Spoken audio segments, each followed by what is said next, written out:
shout out sa aking Mami Roxanne na nagpalaki sa akin, sa lola miding ko, sa aming inay. Yan. Dahil alam niyo po sa Book of Timothy, binanggit din yung influence of the mother kasama ang lola. Yun, tika na, boom. Nako.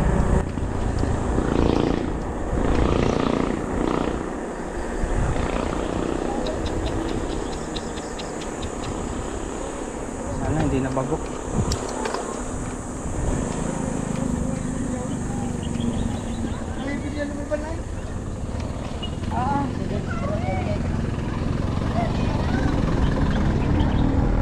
Hindi natawid, hindi rin nagminor. Hindi nakatingin yung natawid, hindi naman nagminor ang nakamotor. Ay, recipe for disaster.